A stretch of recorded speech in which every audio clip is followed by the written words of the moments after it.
Hello everyone, welcome to the first lecture of the third module, which is on inverters. So the disclaimers remain the same. So let us first talk about inverter implementation using switches and resistors. So first of all, let us talk about switches. What exactly are the kind of switches that are available to us, and how exactly one can implement an inverter when we have these switches and resistors. So inverters, as I told even in the previous lectures, that it forms the nucleus of this digital circuit design. If you know how exactly an inverter is designed, you can design almost any other gate, any other combinatorial circuit as well. So it's very important to look at how exactly inverters are designed, what exactly are the trade-offs while designing these inverters, and what are exactly the design choices that one has to make in order to realize the best form of inverters. So first, let us look at these switches. What exactly are switches? So switches are any devices which exhibit two distinct or two discrete resistance values between its terminals. So what are those resistance values? So when a switch is turned on, it exhibits a low resistance state, R low, and when a switch is turned off, it exhibits a very high resistance state, which is R high.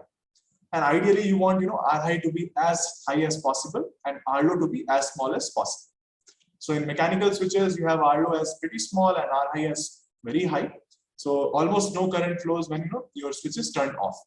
However, electric switches are kind of less efficient as compared to mechanical switches.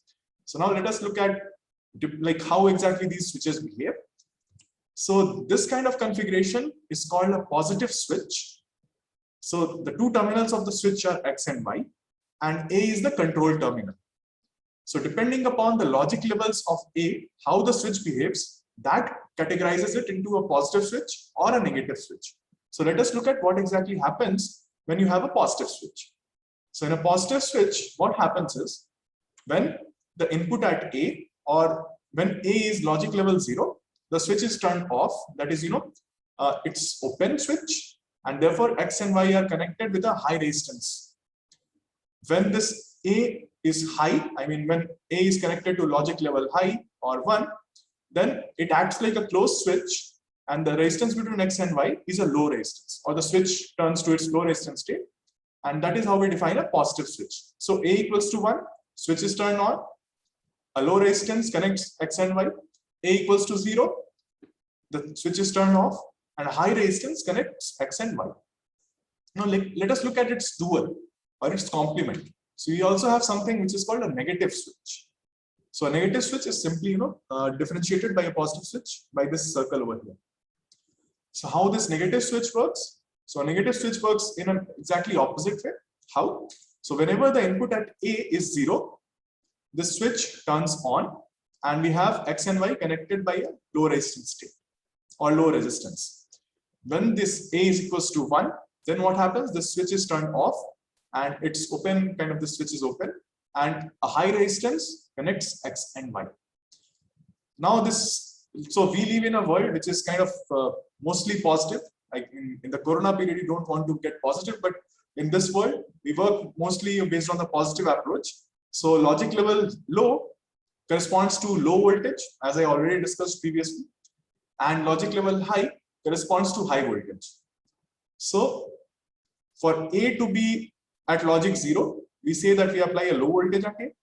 For A to be at logic level 1, we say that we apply high voltage at A. And depending upon that and which kind of switch we are using, we'll get a particular kind of resistance between its two terminals. Now, once we know about the positive and negative switches, let us talk about how to realize inverter with the help of these switches. The question at hand is, we have a switch, we have a supply voltage and a resistor. Can we make an inverter circuit? Yes, definitely we can. So if you look at this configuration, where a resistor is placed on top of a switch, and the input is applied at the switch, and the output is taken between the resistor and the switch, and supply is definitely applied above the resistor. So in such kind of configuration, we can realize an inverter. How? So let us look at what exactly happens when Vin equals to 0. This is a positive switch. So when Vin equals to 0, what happens? This acts like this is turned off, the switch is turned off, and these two terminals are connected with a high resistance. So Vin equals to 0, high resistance connects these two terminals. And what exactly is V out over here? So this kind of forms a resistance divider circuit, right? So V out is nothing but R high divided by R high plus RL times V supply, right? If this is V supply. So V out is nothing but V supply R high divided by R high plus RL. Now typically R high is very large, right? So if R high is very large, this reduces to V supply. So this V out is close to 1, or we will say this V out is a high voltage, and that we classify as VOH, the nominal high voltage. And this represents logic 1. And ideally, we want this VOH to be as close to V supply as possible so as to increase our swing. So R high should be as large as possible as compared to RL. Now let us look at what happens when our V is equals to 1, when we apply an input as a 1. So when we apply input as 1, what happens? This switch turns on and these two terminals are connected with a low resistance. So when V equals to 1, we have this R low over here. And if you look at V out, so what is V out? It's R low divided by RL plus R low, following the same resistance divider configuration. So V out is nothing but VOL, and that is V supply R low by R low plus RL. Now this low resistance state or R low of a switch is pretty small as compared to RL. Therefore, this is like, 1 divided by 1 plus RL by R low. So this is pretty like less value. It's very small as compared to V supply. However, we want it ideally to get as close to ground as possible so as to improve our swing, that is VOH minus VOL. So what we want over here is we want our RL to be very high as compared to our R low for small VOL. So these are few of the constraints that we have when we want to enlarge the swing. And why do we want to enlarge the swing? Because we want noise immunity to be as large as possible. We want symmetric noise margins, and the noise margin we want noise margin high equals to noise margin low equals to V swing divided by 2 or something along that lines. So that is what we need ideally.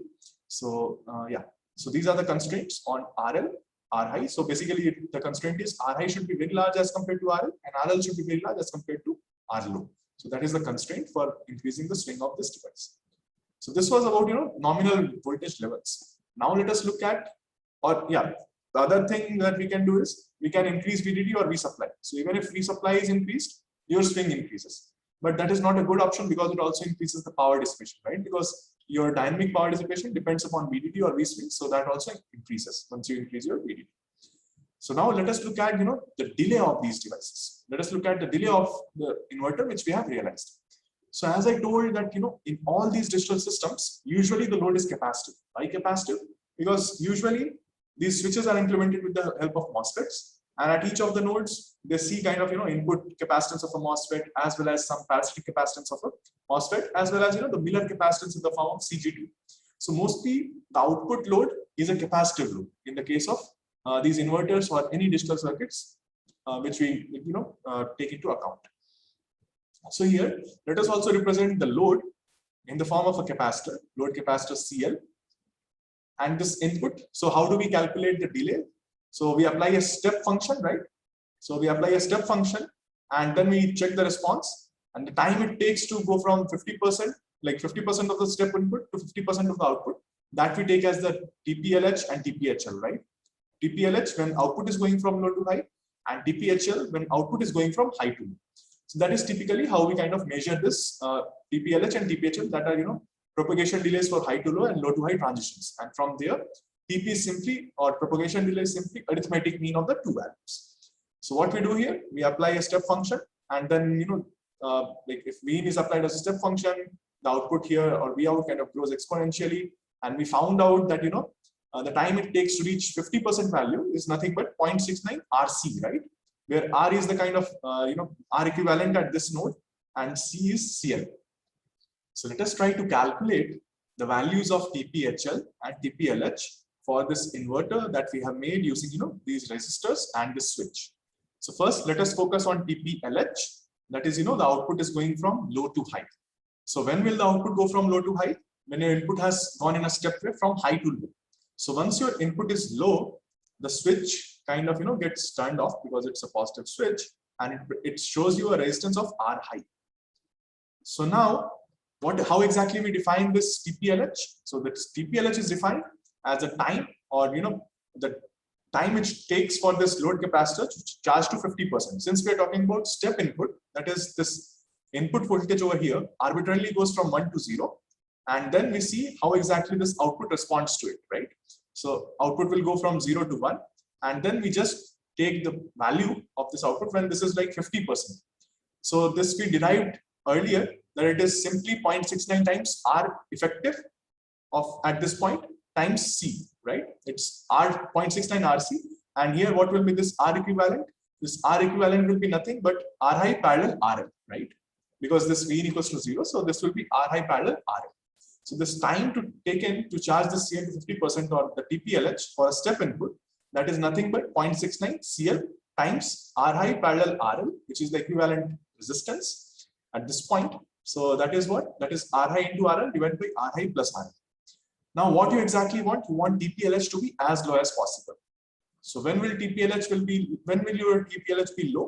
So TPLH will be low if R high is very large as compared to RL, and in that case it reduces to 0.69 CL times RL, right? So if RI is very large as compared to RL, then we will have a very low TPLH, and that will reduce to 0.69 CL times RL. Now let us take the case of TPHL, and for TPHL, what exactly happens to the input? So input goes in a step way from 0 to 1, and then as a response, this V out kind of goes from 1 to 0, and then we take this TPHL as the time for discharging this CL to 50% from VDD to 0.5 VDD, right? And that also came to be 0.69 CL times R, effective R at this point.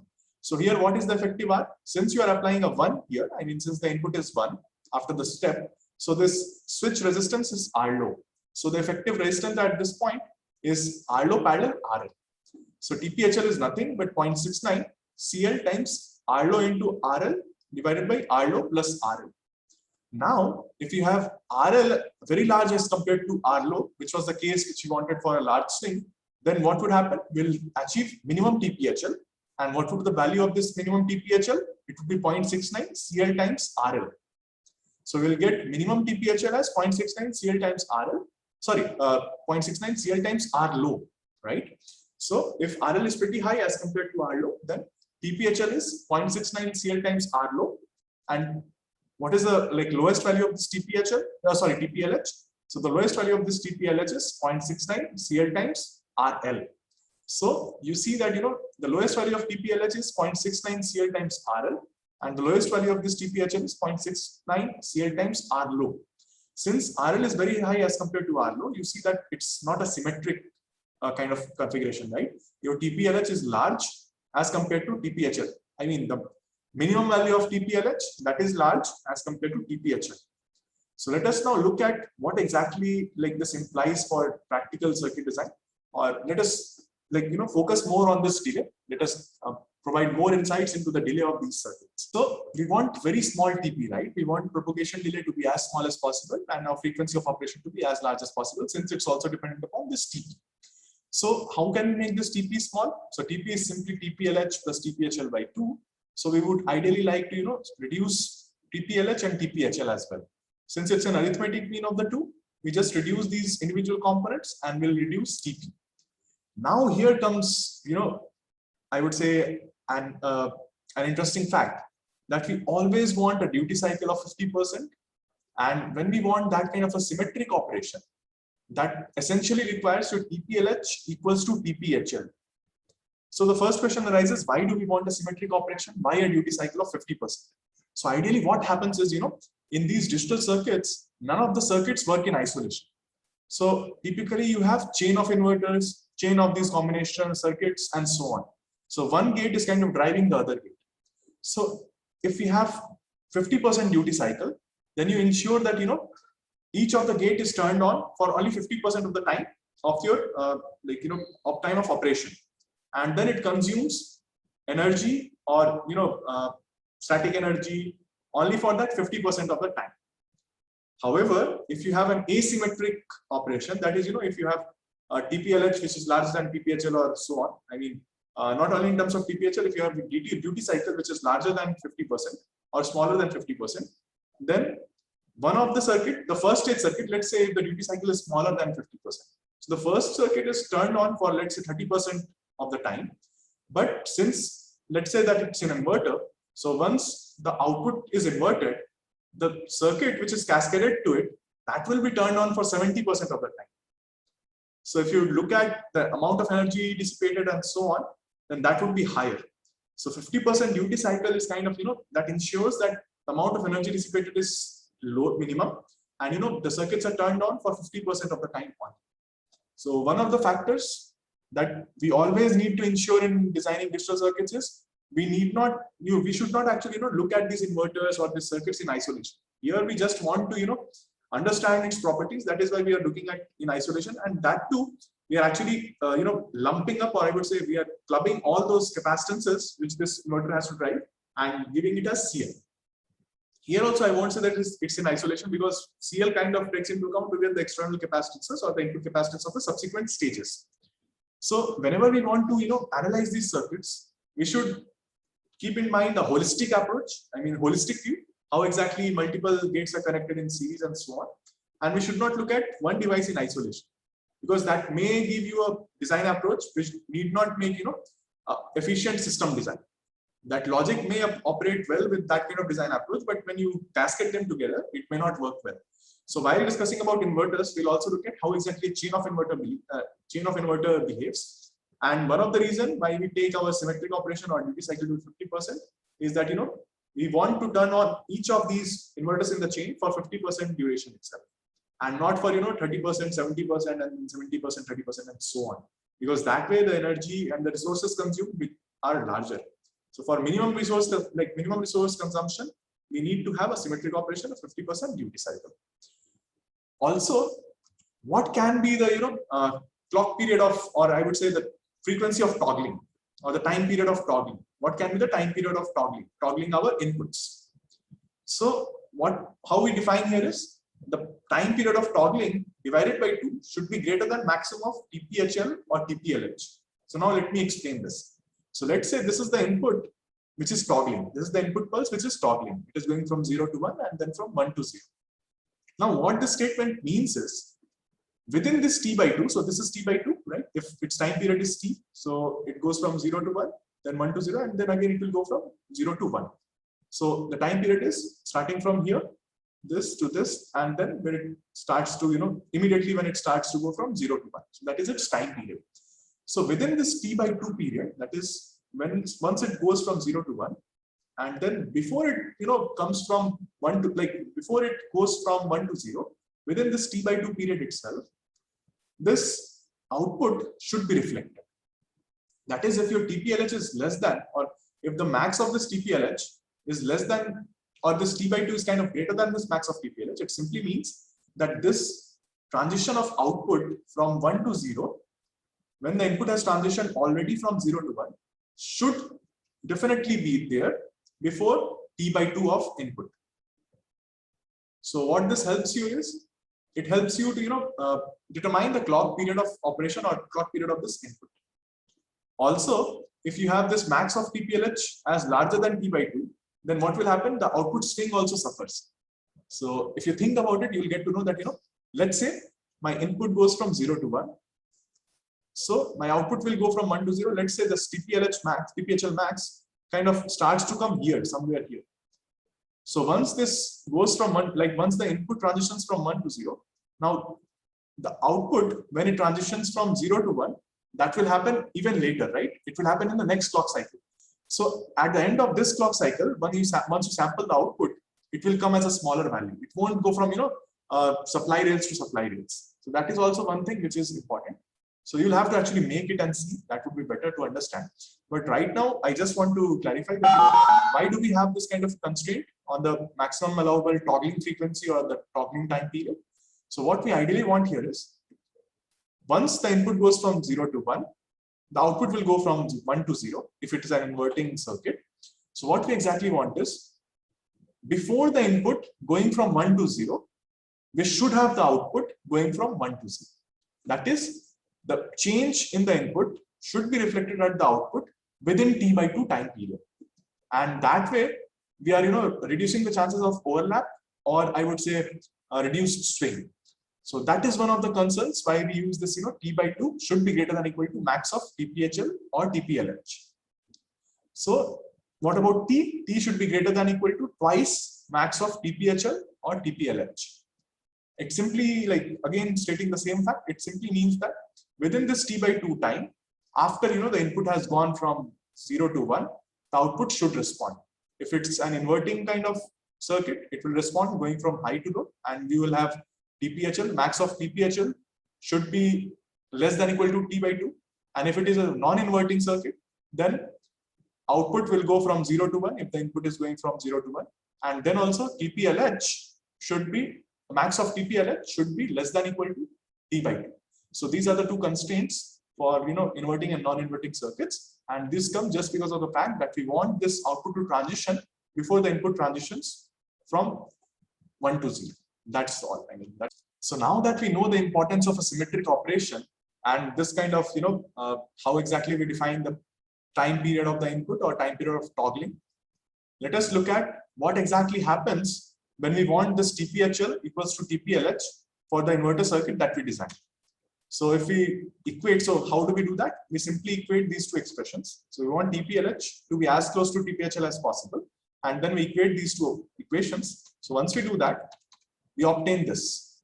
So we obtain that R high by R high plus RL should be equal to R low by R low plus RL. So what are the possible solutions? So the solutions are RL equals to 0, or RL equals to infinity, or R low equals to R high. See, this is directly avoided because you cannot have a switch where R low is equals to R high. Then it ceases to act like a switch. So this is already rejected. Now we want RL equals to 0 or RL equals to infinity. But in both of these cases, if RL equals to 0, what will happen? RL equals to 0, this P supply is directly connected to V out. So V out is always 1. When RL equals to infinity, then V supply is always disconnected from V out, and V out is always 0 because it will be discharged through this RL to ground. So in both those cases, we'll have only one output. I mean, the output will be stuck at some value. So that is not a feasible solution. So what do? We want our TPLH to be as close to TPHL as possible because we want, a symmetric kind of operation, 50% duty cycle. And these solutions are not feasible. Whatever solutions we get, these are not feasible. So how can we get TPHL very close to TPLH? Or what can we do now? So what we do is we try to make R low as close to 0 as possible. We try to make R high as close to infinity as possible. And we try to make this RL small. And by doing that, we try to, we just try to match these values. It won't match even then, but we just try to match it as far as possible we can. Apart from this, the other solution that we also have is to realize a dynamic RL. So what exactly is a dynamic RL? So if the RL also changes as a function of the input, so that will be a good solution. And that is where engineering comes into picture. How can we make a RL which changes according to the input? Answer is a MOSFET. So this is how the engineering evolved. I mean, first they came up with this resistor-based inverters, and then they found out that the performance is not that good. We want something for better system design, that is TPLH equals to TPHL, and that is not obtainable using this. Then they came up with a dynamic kind of they switched this resistance with MOSFETs, and then they made it dynamic.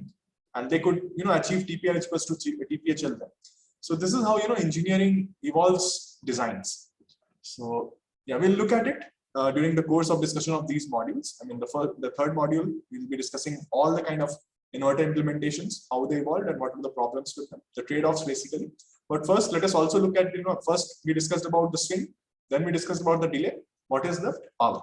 So let us discuss about the power dissipation of this implementation as well. So in terms of power dissipation, let us look at first, whenever the input is 0, what exactly is the power that this circuit is dissipating? So let us look at first the static power dissipation. By static, what I mean is input is fixed at 0, and then let us look at what exactly is the power which this circuit is dissipating. When the input is 0. So when the input is 0, this resistance is R high, and this is V supply. So a constant current will flow through this circuit from supply to the ground, right? And what would be the value of that current? It would be V supply divided by R high plus RL. And what is the power? Power is simply V supply multiplied by this I supply. So what is I supply? I supply is V supply divided by RL plus RI. So the static power when your input is 0 is simply V square supply divided by RI plus RL. Now what happens when this input is 1? So when the input is 1 and it is not changing, then this switch is turned on and the resistance is R low. Then the current that is being sunk to the ground from this V supply, that is I supply, is V supply divided by RL plus R low. So in this case, when the input is 1, the power that is dissipated is simply V supply times V supply divided by RL plus R low. So this is V square supply divided by R low plus RL. Now this is static power dissipation, that is input is not changing, when the input is not changing. And last time, in the last lecture, we also discussed about the dynamic power dissipation, right? So what is dynamic power dissipation? So dynamic power dissipation is when input is changing from 1 to 0 or 0 to 1. Let us say that the time period of change of inputs from 0 to 1 or 1 to 0 is given by this t. So if this is given by t, so this t is what? This t is simply greater than or equal to 2 times max of TPHL, TPLH. And this is the case when these are asymmetric. Otherwise, it would have been simply being max of TP, because it would have been simply TP, because in that case TP would have been equal to, for symmetric case, TP is equals to TPHL equals to TPLH, right? Because arithmetic mean is like if these two are equal, then its arithmetic mean is also equal to that. So we looked at dynamic energy dissipation in the previous lecture, right? And dynamic energy dissipation was CL V supply V swing. So if this is the energy, CL into V supply into V swing is the energy. Why V swing? Because we are also assuming that output swing is not from VDD to ground. That is, it's not V supply, it is V swing. VOH minus VOL is V swing. So there we calculated the dynamic power, not the dynamic power, but the dynamic energy dissipation. And that was CL V supply into V swing. And what exactly is your energy? Energy is simply power into time, right? So what exactly is your power? Dynamic power dissipation. So power dissipation would be energy divided by the time. So what is the time here? Time is simply this t, which we have already considered as which we have already defined as t greater than or equals to 2 times max of TPLH or TPHL. Now let us look at this power dissipation into more closely. So t is nothing but time period of the input switching pulse, and that has to be greater than or equal to twice of maximum of TPLH or TPHL. And here we are also assuming 50% duty cycle, that is 50% of the time your input is 1, 50% of the time your input is 0. So if that is the case, if 50% of the time your input is 0, 50% of the time it is 1, so the overall P static over one cycle or one time period is V square supply by 2, 1 by Ri plus RL plus 1 by R low plus RL. Why divided by 2? So it's simply, so half of the time your circuit is in this state during one time period, half of the time it's in this state. So it's simply this plus this divided by 2, right? Or half of this plus half of this over one time period. So your static P static is simply V square supply by 2 and sum of the other. So that is the reason, like input is 0 for one half and it is 1 for the other half. And dynamic power dissipation, it is simply CL V supply V swing divided by T. Now, one of the consideration is to reduce both of these together, right? We want to reduce the static power dissipation as well as the dynamic power dissipation. So how do we do that? Reduce V supply, right? We can reduce the V supply. Once we are reducing V supply, both of them go down. However, at the same time, when we are reducing V supply, we are also reducing our noise margin because we are also reducing our V swing. So the circuit would be more susceptible to noise in that case. So there is a trade-off between noise margin and the power. Second, what we can do is, since Ri and R low are coming in, your denominator, we can increase Ri and R low. But if we are increasing Ri and R low, then what happens exactly? The delay increases. So TPHL was 0.69, or the least value of TPHL was 0.69 RL times, it was 0.69 times R low times CL. So if R low is increasing, then your delay will kind of increase. So there's a trade-off even here. So you cannot reduce the power without increasing the delay. Third is reducing CL. True, it will reduce the power as well as your delay. So that can be done. by scaling the devices, as I discussed in the first lecture itself. Third is like increasing this T. So increase the T, dynamic power dissipation reduces. But we do not want, a low frequency of operation, low frequency of switching of input. That is also something that we don't want. Last, what we can do is we can reduce V swing. So if you reduce the V swing, then the dynamic power reduces. But at the same time, again, the noise immunity reduces. So, there has to be trade-off. I mean, out of all these possible options, only reducing CL was one of the ways where, large trade-offs are not there. Apart from that, every other, scheme in order to reduce this power comes up with a trade-off. Comes with a trade-off. So trade-offs are pretty common in VLSI, as I am already telling you from the first lecture. And we also need to have a careful choice of RL. So takeaway message from this analysis of this kind of inverter is there are a large number of trade-offs, and we have to make a careful choice of RL in order for this inverter to work fine with appreciable values of or acceptable values of the delay, the power, and the output swing. Now let us look at what happens if we swap the position of this resistor and the switch. So let us look at the case when the input is 0. So when the input is 0, the switch is turned off or it's open and this resistance is R high. So in this case, what is your Vout? Your Vout is simply RL divided by R high plus RL. Since this Ri is very large as compared to RL, this is pretty low value. So Vout is a low value and we can call this as a nominal low value. So when Vin is equals to 0, Vout is also close to, Vout is also a low logic value, a low voltage value. Now what happens to Vin when it what happens to this circuit when Vin equals to 1? When Vin equals to 1, this positive switch is turned on. These two terminals are connected using R low. So Vout is what? Vout is RL divided by RL plus R low. So since this R low is kind of very low as compared to RL, so this term is very close to V supply. So when Vin equals to 1, even the output is close to large. Vout is also a large voltage value, and we can classify that as nominal logic high value VOH, and that is nothing but V supply RL by R low plus RL. So you see that if we swap the positions of RL with the switch, we kind of come up with a non-inverting buffer. So it's a non-inverting buffer. So just by swapping positions, you can realize a non-inverting buffer. Now let us also take another case where we replace these positive switches by negative switches. So this is the case when we have replaced the positive switch with a negative switch. Negative switch is always represented by this dot just before the input. Now when this input is 0, what happens to the negative switch? So if the input is 0, the negative switch turns on, or there is this RL here, R low here. So if there is this R low here, then what is Vout? Vout is nothing but V supply R low divided by R low plus RL. Since RL is very high as compared to R low, this is also logic level low. So when Vin equals to 0, Vout is logic level 0.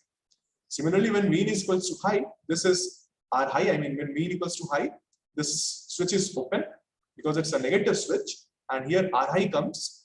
Then what happens? Vout is R high divided by R high plus RL. Since R high is very large as compared to RL, this is close to V supply. So when Vin equals to 1, Vout equals to 1. When Vin equals to 0, Vout equals to 0. So this acts like a non-inverter. Earlier, if we had replaced this with a positive switch, it was acting like an inverter. By just replacing this positive switch with a negative switch, we see that it comes a non-inverting buffer. And we shall also look at the other configuration that we discussed in the last slide. So when we swap these switches and resistors, we found out that for a positive switch, it was acting like a non-inverting buffer. But for a negative switch, what happens? For a negative switch, when Vin equals to 0, this switch is turned on, and then we have this R low here. So Vout is RL divided by RL plus R low. RL being larger than R low, this Vout is close to V supply. So Vin equals to 0, Vout is close to 1. When Vin equals to 1, this switch is open, and we have R high over here, and Vout is nothing but RL divided by RL plus R high. R high being larger than RL, this is close to the ground. I would say it's low voltage. So when Vin equals to 1, this is 0. When Vin equals to 0, this is 1. So it acts as an inverter. So just by replacing positive switch with negative switch, we're kind of realizing a complementary operation. So for the same configuration, for the same kind of circuit design, replacing positive switches by negative switches yields complementary input. So these are called duals of each other. So positive switches and negative switches, they are called duals of each other. You are replace one with other, you will achieve complementary output. So that is the definition of a dual. What are the other duals that you typically observe in VLSI? So you have current and voltage, which are duals. Series connection and parallel connections are duals of each other. Resistance and conductance are duals of each other. NAND and NOR configurations are duals of each other. This we shall study in great detail when we are going ahead with combinatorial circuit design. Now, can we also realize some complex logic implementations using this switch and resistors? Yes, we can definitely do it. But for realizing complex logic implementations, we'll have to use more number of switches. How many switches? As many switches as there are number of inputs. So let's see a configuration over here where we have realized NOR of A and B. So how exactly this circuit works? Only if whenever this A or B is 1, so this is a positive switch, right? Since it's a positive switch, whenever it is 1, what happens? Whenever A is 1 or whenever B is 1, node X is connected to ground with a low resistance, right? So whether X is 1 or whether this A is 1 or node B is 1, we have this X as 0. So this is nothing but A plus B whole bar. X can be represented as A plus B whole bar or A nor B. Similarly, if we have A and B placed in series, then this node Y is 0 only when both A and B are equal to 1. So only when both A and B are equal to 1, this Y is connected to ground via these small resistances. I mean, if any one of them is, high, then you'll have a high resistance over here. Then this Y will be output high. However, if you want this Y to be output low, that's possible only when both A and B are 1 and these two switches are closed and they're connecting Y to the ground with low resistances. So to realize any logic, what we typically do is we just look at this network of switches and then we find out what exactly would be the value of X. Like how can we make X equals to 0 or Y equals to 0? And then that becomes, that is how we place these inputs either in parallel or in series. So if you want to have a NAND kind of configuration, we place them in series. If you want a NOR kind of configuration, we place them in parallel. So these NAND and NORs are kind of universal gates that I'll discuss in the combinatorial circuit design as well. But the funda, or I would say the point of discussing these things was only that you can realize any complex logic also. If we know the logic, we can always represent them in the form of NOR or NAND logic, and then we can actually implement them using different switches. How? So if it is a NOR configuration, we place those inputs in parallel. If it is a NAND configuration, we place those inputs in series. So that is how we do it. Also, as I told earlier, also we just have to increase the number of switches. Then even complex Boolean functions can be realized. Now, what you can try here is what would happen if you swap RL with these switches. I mean, just put them up, put them down, put these two up, put this RL down. What kind of function will this implement? Also, what happens if you introduce positive switches or negative switches instead of these positive switches and then swap the positions? So there are 4 different configurations that you can try, and you can see what exactly is the logic that is realized. This may come in your next minor quiz, so I would encourage you to attempt it at home. Okay, so now let us look at another important aspect, which is I told that that RL can be made dynamic. How that can be made dynamic? If it depends upon Vin, then it can be made dynamic. So switch resistance kind of depends upon Vin, right? So what if we combine positive and negative switches? So similar in the life, in life, what happens? The positives are valuable only when we have negatives. If negatives are not there, then positives won't have much value. So only because of this negatives in life, we find positives to give us some joy. Same is the case with VLSI also. It's only when you combine positives and negatives, you get an efficient circuit design. And that is what I'll be showing you. So what happens if we combine positive and negative switches? Let's say I replace this RL with the help of a negative switch here. Then what happens? What kind of circuit it realizes? So when Vin is 0 in that configuration, when Vin is 0, what happens? This shows you R high because this switch is turned off.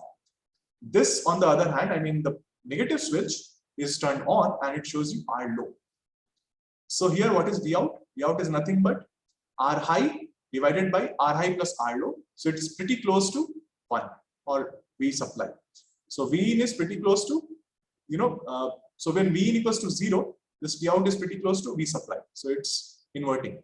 Now when V in equals to 1, this is turned off, or this is kind of giving you R high and this is kind of giving you R low. Then V out is R low divided by R high plus R low. Since R high is pretty high as compared to R low, this V out is kind of close to ground. And in this case, if you calculate, your those values, I mean, if you calculate your TPHL and TPLH values, you'll find out that they are symmetric. I mean, the minimum values are symmetric. So this way, you can kind of, make your delay symmetric. You can kind of make a symmetric operation. You can improve the characteristics. Let us also look at the other configuration that we were discussing.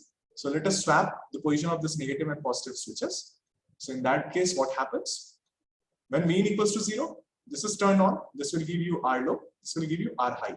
So in that case, V out is R low divided by R low plus R high. So it is close to the ground. So this V in is low, V out is also low. So it's a non-inverting buffer. When V in equals to 1, this is turned on, this is turned off. So this is giving you R high. So V out is what? R high divided by R high plus R low. So that is close to the supply. So V in equals to 1, V out is close to supply. V in is 0, V out is close to the ground. So in this case, what exactly happens is just by introducing a switch as a dynamic RL and a complementary switch as dynamic RL, what we have done is we have kind of made our lives easier. We have made TPLH equals to TPHL, and at the same time, we have also reduced the area. Why exactly we have reduced area? Because in VLSI, how resistors are implemented is typically in the layouts. So I'll discuss about layouts when I discuss about MOSFET in this discussion session. So there I talk about how exactly this layouts of resistors, so how exactly you are defining this MOSFET or resistor on a chip. So from a top view, you just see the area occupied by this resistor, the material which has been used for this implementing this resistor, and the area that is occupied by this resistor. So the material that is typically used is a polysilicon to realize large resistances. So typically, even a 1 kilo ohm or a 10 kilo ohm resistor, it takes a pretty large area as compared to a MOSFET. And your switches are typically implemented using MOSFETs. So since the area of a resistor, even if a smaller resistor, is larger as compared to the area that is consumed by a MOSFET, when you are designing circuits, when you are drawing layouts and all, and when you are sending it for fabrication. So what exactly it does is replacing the resistor with this MOSFET or a dynamic switch that helps in area improvement, as well as you are now working with symmetric kind of TPLH and TPHL. Also, it gives you a better VOH, VOL, and a lower static power. However, on the other hand, for this kind of implementation, we need both the positive switches and the negative switches together. And what is the complementary of MOS? Like when you have N MOSFET, what is its complementary? It's P MOSFET. So this simply means that we need N MOSFET as well as P MOSFET on the same chip, close to each other. So that leads to the birth of CMOS, complementary MOS, where we need NMOS and its complementary PMOS both together, and then we design circuits with them. So this kind of configuration leads to the birth of this complementary logic, where we define everything in terms of, like, we can design any combinational circuit with the help of a pull-down network and a pull-up network. So the same inputs goes to the pull-down network as well as the pull-up network. However, the condition is that the network in pull-down has to be complement of the network in the pull-up. So here also you see the network in pull-down simply forces this V out to ground. Like here we were saying that we always look at the function implemented by this by looking at when x equals to 0 or when y equals to 0, because here we just had pull-down circuit. So pull-down is called because it pulls this output to 0. Pull-up is called because this up part pulls this through the VDD or V supply. So whatever pull-down network we have, pull-up has to be complementary of that in this kind of circuit design, with using combination of positives and negatives. So pull-down here we have positive switch. So pull-up we have negative switch. So whatever circuit is in the pull-down, we'll have a complementary of that in the pull-up network. Why so?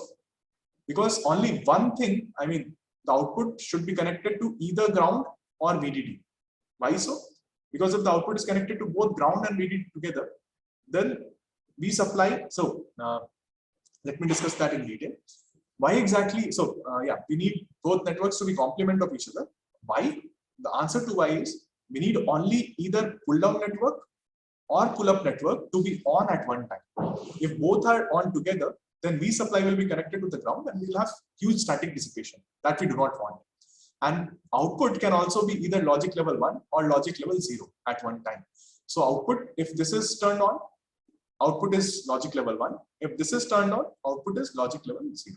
For the time being, just remember that, in this kind of complementary logic design, this pull-down network has to be complementary of this pull-up network. And what I mean by that is, if we are representing this by like pull-down network by positive switches and pull-up network by negative switches. So in this kind of design, let's say if we are representing A and B in parallel in the pull-down network, A and B will be represented in series using negative switches. Also, if we are representing this A and B in series with positive switches in the pull-down network, in the pull-up network, this A and B will be parallel and they will be connected with negative switches. So that is what I mean when I say that this pull-down network has to be complement of the pull-up network.